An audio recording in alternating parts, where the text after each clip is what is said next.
Hello friends, welcome back to my channel. Friends, बैसाख मास महत्तम 12। हरे कृष्णा। आज हम सुनेंगे बैसाख मास महत्तम 12 के विषय में। फ्रेंड्स, भगवान विष्णु और वसुदेव की पूजा करने से व्यक्ति को पापों से मुक्ति मिलती है और मृत्यु के बाद मोक्ष की प्राप्ति होती है। इस पावन महीने में स्नान करते समय स्तुति और गंगा स्त्रोत का पाठ करने से समस्त पापों का नाश होता है और मोक्ष मिलता है। इसलिए अभी भी समय है, इस पावन महीने का उपयोग कर लो, ज़्यादा से ज़्यादा पुण्य कर्म करो और अपने जीवन को धन्य बनाओ, है ना। मैंने हर वीडियो में बताया है, कलयुग केवल नाम आधारा। ज़्यादा से ज़्यादा आप इस कलयुग में भगवान का नाम जाप करें, ठीक है। अब बात करेंगे अध्याय 11 की हमने बात करी थी, तो इस महात्म्य का बैसाख मास महात्म अध्याय 11 में हमने ब्राह्मण और यमराज का संवाद सुना, जिसमें यमराज ब्राह्मण को राजा महेर की कथा सुना रहे थे और अब आगे की कथा मैं आपको सुनाती हूँ। ओके, तो फ्रेंड्स, हरे कृष्णा, राधे राधे। ध्यान पर पूर्वक सुनना और मैं आराम आराम से आपको कथा सुनाऊंगी, ठीक है। कोई गलती हो जाए तो माफ़ करना। तो सुनते हैं। गुरु कश्यप जी द्वारा राजा महिरथ को उपदेश देने पर राजा महिरथ बहुत दुखी हुए और अपने कर्मों पर गलती करने लगा। फिर गुरु कश्यप की आज्ञा अनुसार पूरे भाव से बैसाख मास का स्नान दान आदि का नियम शास्त्रीय विधि विधान अनुसार पूरा किया। यमराज कहते हैं, हे ब्राह्मण, एक समय राजा महिरथ के ऊपर काल की दृष्टि पड़ी। अधिक मात्रा में काम का सेवन करने से उन्हें क्षय रोग हो गया, जिससे उनका शरीर अत्यंत दुर्बल हो गया, जिससे उनकी मृत्यु हो गई। उस समय मेरे दूतों के साथ भगवान विष्णु के दूत भी उन्हें लेने पहुँचे। विष्णु दूतों ने, यह राजा धर्मात्मा हैं, यूं कहकर मेरे सेवकों को डांटा और स्वयं राजा को विमान पर बिठाकर वे वैकुंठ लोक में ले गए।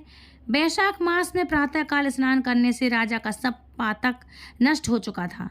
भगवान विष्णु के दूत अत्यंत चतुर होते हैं। वे भगवान की आज्ञा से राजा महिरथ को नरक के मार्ग से के निकट से लेकर चले जाते राजा ने नरक में पकाए जाने के कारण घोर चित्कार करने वाले रकीय जीवों की भयानक आवाज़ें सुनी। मतलब जो इंसान जो ले जाए जाते हैं यमपुरी और वो जो कढ़ाई में तले जाते हैं ना, तो राजा ने उनकी बहुत बुरी भयानक आवाज़ें सुनी, है ना। तो कढ़ाई में डालकर टारे हुए जाने वाले पापियों का रोना बड़ा भयंकर था। यह सारा रोना सुनकर राजा को बड़ा विस्मय हुआ। वो अत्यंत दुखी होकर दूतों से बोला, जीवों के कहने की यह भयानक आवाज़ क्यों सुनाई दे रही है मुझे? इसका क्या कारण है? आप लोग सब बातें बताने की कृपा करें। विष्णुदूत बोले, जिन प्राणियों ने धर्म की मर्यादा का परित्याग किया है, जो पापचारी और पुण्यहीन हैं, वे तामत्र आदि भयानक नरकों में डाले गए हैं। पापी मनुष्य प्राण त्याग के पश्चात यमलोक के मार्ग में आकर भयानक दुख भोगते हैं। यमराज के भयंकर दूत उन्हें इधर उधर घसीटते हैं और वे अंधकार में गिर पड़ते हैं। उन्हें आग में जलाया जाता है, उनके शरीर में कांटे चुभाए जाते हैं, उनको आरी से चीरा जाता है तथा वे भूख प्यास से पीड़ित रहते हैं। पीप और रक्त की दुर्गंध के कारण उन्हें बार बार मूर्छा आ जाती है। कहीं वो खौलाए हुए तेल में डाले जाते हैं, कहीं उन पर मसालों की मार पड़ती है और कहीं तपाए हुए लोहे की शिला पर डालकर उन्हें चिपकाया जाता है। कहीं बमन, कहीं पीप, कहीं रक्त उन्हें खाने को मिलता है। मुर्दों की दुर्गंध से भरे हुए करोड़ों नरक हैं, जहाँ शब पात्र बन हैं, शिलापात्र के स्थान हैं। शिलापात होता है वहाँ जहाँ पापियों को शिला का पटका जाता है। शिलाओं पर जो बड़ी बड़ी चट्टानें होती हैं, जैसे वो चट्टानों की शिलाएं होती हैं, उन पर पटका जाता है, जिसे हम कपड़े धोते हैं। तथा वहाँ की समतल भूमि भी आग से तपाई हुई होती है। इतनी ज़्यादा गर्म होती है वहाँ की भूमि। वहाँ कांटे, कील और उग्र ज्वाला के कारण और भय उत्पन्न करने वाले, शोक भय उत्पन्न करने वाले बहुत से नरक हैं। कहीं तपी हुई बैतरणी नदी है, कहीं पाप से भरे हुए अनेकों कुंड हैं। इन सब में पृथक पृथक पापियों को डाला जाता है। कुछ नरक ऐसे हैं जो जंगल के रूप में हैं, वहाँ पत्ते तलवार की धार के समान सीके हैं। इसी से उन्हें इसी पात्र वाले वन में कहते हैं। वहाँ प्रवेश करते ही नर नारियों के शरीर काटने और छीलने लगते हैं। मतलब कटीले पत्तों से, कटीले उनसे क्या कहते कांटों से नर नारियों के शरीर छिलने लगते हैं उस वन में प्रवेश करते ही। कितने ही नरक घोर अंधकार तथा आग की लपेट के कारण अत्यंत दारुण प्रतीत होते हैं। उनमें बार बार यातना भोगने के कारण पापी जीव नाना प्रकार के स्वरों में रोते और विलाप करते हैं। राजन, इस प्रकार यह शास्त्र विरुद्ध कर्म करने वाले पापी जीव कहते हैं करते हुए नरक यात्रा का कष्ट भोग रहे हैं। उन्हीं का यह क्रंदन हो रहा है, मतलब उन्हीं की आवाज़ आ रही है। सभी प्राणियों को अपने पहले कर्मों का भोग भोगना ही पड़ता है। पराई स्त्रियों का संग प्रसन्नता के लिए किया जाता है, किंतु वास्तव में यह दुख देने वाला होता है। 2 घड़ी तक किया हुआ विषय सुख का आस्वादन अनेक कल्पों तक दुख देने वाला होता है। हे राजेश्वर, हे राजेंद्र, तुमने वैशाख मास में प्रातः स्नान किया। उनकी विधि का पालन करने से तुम्हारा शरीर पावन बन गया है। उससे छूटकर बहने वाली वायु का स्पर्श पाकर ये क्वर्ण भन के लिए सुखी हो गए हो। तुम्हारे तेज से इन बड़ी तृप्ति मिल रही है। तुम्हारे सुख से उन्हें बड़ी तृप्ति मिल रही है। इसी से अभी नरकवती जीव करहाना छोड़कर चुप हो गए हैं। पुण्यवान का नाम भी यदि सुना या उच्चारण किया जाए तो वो सुख का साधक होता है तथा उन्हें छूकर चलने वाली वायु भी शरीर में लगने पर बड़ा सुख देती है। इसके बाद यमराज बोले, करुणा के सागर राजा महिरथ अद्भुत कर्म करने वाले भगवान श्री विष्णु के दूतों की बात सुनकर द्रवित हो उठे। निश्चय ही साधु पुरुषों का हृदय मक्खन की तरह होता है। जैसे मक्खन आग की आंच में पाकर पिघल जाता है, उसी तरह साधु पुरुषों का हृदय भी दूसरों के दुखों से दुखी होकर द्रवित हो जाता है। उस समय राजा के दूतों ने राजा बोले, इन्हें देखकर मुझे बड़ी व्यथा हो रही है। मैं इन व्यथित प्राणियों को छोड़कर नहीं जाना चाहता। मेरी समझ में सबसे बड़ा पापी वही है जो समर्थ होते हुए भी देवना ग्रस्त जीवों का शोक दूर न कर सके। यदि मेरे शरीर को छूकर बहने वाली वायु के स्पर्श से यह जीव सुखी हुए हैं तो आप लोग मुझे उसी स्थान पर ले चलिए, क्योंकि जो चंदन वृक्ष की भांति दूसरों के ताप दूर करके उन्हें प्रसन्न करते हैं तथा जो परोपकार के लिए स्वयं कष्ट उठाते हैं, वे ही पुण्य आत्मा हैं। संसार में वे ही संत हैं जो दूसरों के दुखों का नाश करते हैं तथा पीड़ित जीवों की पीड़ा दूर करने के लिए जिन्होंने अपने प्राणों को तिनके के सामने निछावर कर दिया, वही महान है। जो मनुष्य सदा दूसरों की भलाई के लिए तैयार रहते हैं, उन्होंने ही इस पृथ्वी को धारण कर रखा है, जहाँ सदैव अपने मन को ही सुख मिलता है। वह स्वर्ग भी नरक के समान है। अतः साधु पुरुष सदा दूसरों के सुख से ही सुखी होते हैं। यहाँ नरक में गिनना अच्छा, प्राणों से भी वियोग हो जाना और भी अच्छा, किंतु पीड़ित जीवों की पीड़ा दूर किए बिना एक क्षण भी सुख भोगना अच्छा नहीं।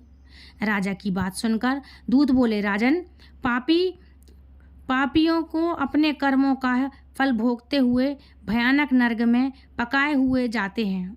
जो भयानक नरक है वहाँ पकाए जाते हैं। जिन्होंने दान, होम तथा पुण्य तीर्थ में स्नान नहीं किया, मनुष्यों का कोई उपकार तथा कोई उत्तम पुण्य का काम भी नहीं किया, वे ही परलोक में आने वाले घोर नरकों में पकाए जाते हैं। जिनका शील स्वभाव दूषित है, जो दुराचारी व्यवहार में निंदा करते हैं, दूसरों की बुराई करने वाले और पापी हैं, वे ही इस नरक में पड़ते हैं। जो पापी अपने वचनों से दूसरों के हृदय पर चोट करते हैं तथा जो पराई स्त्रियों के साथ विहार करते हैं वे ही इस नरक में पकाए जाते हैं। अतः तुम महाभाग्यवान हो। अतः अब तुम्हारा यहाँ ठहरना ठीक नहीं राजा। राजा ने कहा, विष्णुदूत गणों, यदि मैं पुण्य आत्मा हूँ तो इस महाभयंकर यातना मार्ग में कैसे लाया गया? मैंने कौन सा पाप किया था तथा किस पुण्य के प्रभाव से मैं विष्णु धाम को जाऊंगा? आप लोग मेरे इस संदेह को दूर कीजिए। दूत बोले, राजन, तुम्हारा मन काम के अधीन हो रहा था, इसलिए तुमने कोई पुण्य यज्ञ अनुष्ठान नहीं किया, इसलिए तुम्हें इस मार्ग में लाया गया। पर लगातार 3 वर्षों तक तुमने अपनी गुरु की प्रेरणा से वैशाख मास में विधि पूर्वक प्रातः स्नान किया तथा महापापों और अति पापों का राशि का विनाश करने वाले भक्त वत्सल विश्लेश्वर भगवान मधुसूदन की भक्ति पूर्वक पूजा की। ये सब पुण्य सार है। केवल इस एक ही पुण्य में से तुम देवताओं द्वारा पूजित होकर श्री विष्णु धाम को ले जाए जा रहे हो। इसके बाद यमदूत दोबारा बोले, राजन, जैसे एक ही चिंगारी पड़ जाने से तिनकों की राशि भस्म हो जाती है, तिनकों की जगह भस्म हो जाती है, उसी प्रकार वैशाख मास में प्रातः स्नान करने से पाप राशि का विनाश हो जाता है। जो वैशाख में शास्त्रोयुक्त नियमों से युक्त होकर स्नान करते हैं वह हरि भक्ति पुरुष आदि पापों के समूह से छुटकारा पाकर विष्णु पद को प्राप्त होते हैं। इसके बाद यमराज बोले, हे ब्राह्मण देव, तब दयासार राजा ने उन जीवों के शोक से पीड़ित हो भगवान श्री विष्णु के दूत से विनय पूर्वक कहा, हे साधु, पुण्य प्राप्त हुई ईश्वर का, गुणों का तथा पुण्य का यही फल मानते हैं कि इनके द्वारा कष्ट में पड़े हुए जीवों की रक्षा की जाए। यदि मेरा कुछ पुण्य है तो उसी के प्रभाव से यह नरक में पड़े हुए जीव निष्पाप होकर स्वर्ग को चले जाएं और मैं इनकी जगह नरक में निवास करूंगा। राजा के ऐसे वचन सुनकर श्री विष्णु के मनोहर दूत उनके सत्य और उदारता का विचार करते हुए इस प्रकार बोले, राजन, इस दया रूप धर्म के अनुष्ठान से तुम्हारे चित्त धर्म की विशेष वृद्धि हुई है। तुमने वैशाख मास में जो स्नान दान तप जप होम हवन इत्यादि देव पूजन आदि कर्म किए थे वे अक्षय फल देने वाले हो गए हैं। जो वैशाख मास में स्नान दान करके भगवान का पूजन करता है सब फल तथा उसकी सब मनोकामनाओं से उनके सारे काम पूर्ण होते हैं और समस्त मनोकामनाएं प्राप्त होकर विष्णु धाम को वह मनुष्य जाता है। एक और तप दान और यज्ञ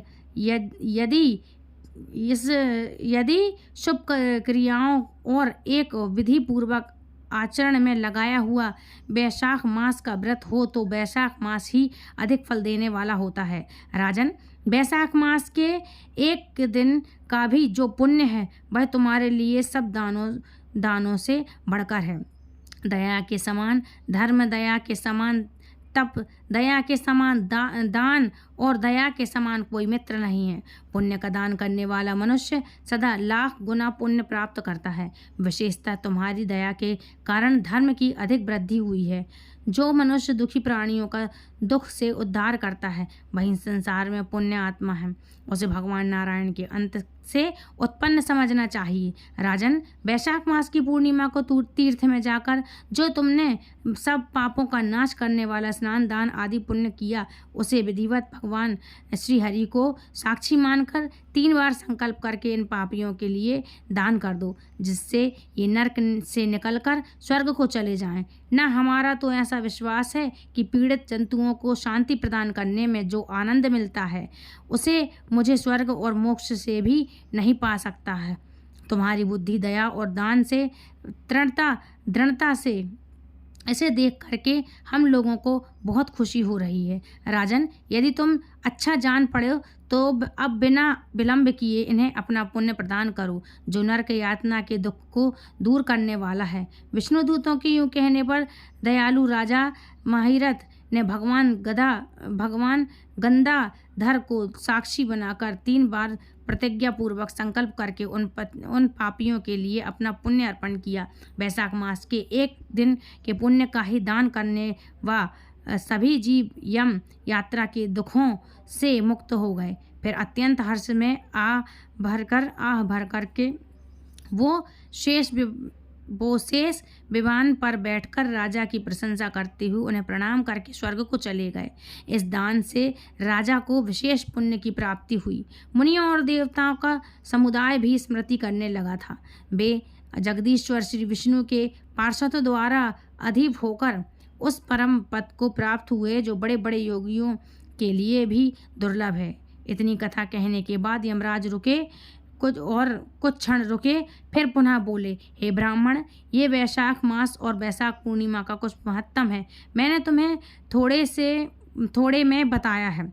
यह उत्तम धन, यश, आयु तथा परम कल्याण प्रदान करने वाला है। इतना ही नहीं, इसमें स्वर्ग तथा लक्ष्मी की प्राप्ति भी होती है। यह प्रश्न महत्तम है, अंतःकरण को शुद्ध करने वाला है और पापों को धो डालने वाला है। माधव मास का यह महत्तम भगवान माधव को बहुत प्रिय है। राजा महिरथ का चरित्र और हम दोनों का संवाद सुनने तथा विधि पूर्वक अनुमोदन करने से मनुष्य को भगवान की प्राप्ति बहुत सरलता से होती है, जिससे समस्त क्लेश का नाश हो जाता है।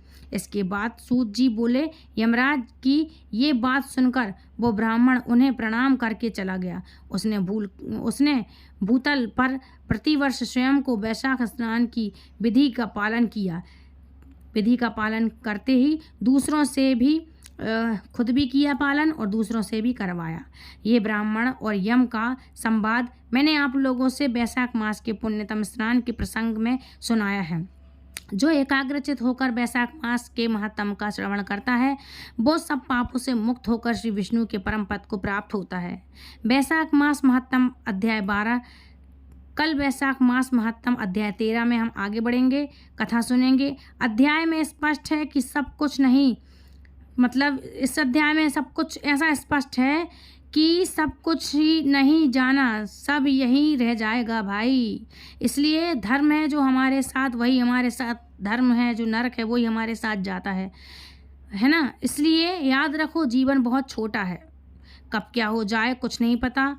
इसलिए देखो, कोरोना काल में लोगों ने अपने सोचा होगा कि अपने धर्म कर्म करके जाएंगे, हम तो बुढ़ापे में जाएंगे, अभी इतनी जल्दी सब क्या करना है। अब कितने जनों ने कितनों को खोया है, बड़े बूढ़े बच्चे जवान सबको कितना खोया है, पता नहीं चला कि कब कहाँ कौन चला जाए। इसलिए धर्म कर्म करते जाओ। ये समय मत देखो कि भाई हमारा जब समय आएगा हम तब करेंगे, अभी हमारी उम्र ही क्या है। हर चीज़ का धर्म कर्म करो। मैंने आपको हर वीडियो में बताया, कलयुग केवल नाम आधारा, और ये तो आपको पता चल ही रहा होगा हर अध्याय में कि देखो वैशाख मास के धर्म की क्या कहानी है, स्नान की क्या कहानी है ना। इसलिए सैकड़ों बार जाप करो, हरे कृष्ण महामंत्र का जाप करो। महामंत्र है हरे कृष्ण कृष्ण कृष्ण हरे हरे, हरे राम राम राम हरे हरे। फ्रेंड्स, इस वीडियो को ज़्यादा से ज़्यादा शेयर करो, अपने धर्म का प्रचार करो, ये भी एक सेवा ही है ना। ज़्यादा से ज़्यादा लोगों को बताओ, इस वैशाख मास के प्रभाव को बताओ, सबको बताओ। शास्त्रों की अपनी बातें, अपना शास्त्र है ये, अपना धर्म है ये, अपना हिंदू धर्म है, सबसे पुराना धर्म है अपना सनातन धर्म। इसलिए इसका प्रचार करो, दूसरों तक शेयर करो, अधिक से अधिक अपने धर्म के बारे में का प्रचार करो और अपने धर्म के बारे में बताओ। फ्रेंड्स, इस वीडियो को दूसरों तक शेयर जरूर करें कि मरने के बाद असली संघर्ष चालू होता है जो सिर्फ धर्म से बचा जा सकता है। इसलिए आप दूसरों तक शेयर जरूर करो। मिलती हूँ ऐसी इंटरेस्टिंग जानकारी के साथ नेक्स्ट वीडियो में। तब तक के लिए फ्रेंड्स, राधे राधे, हरे कृष्णा, हरि बोल।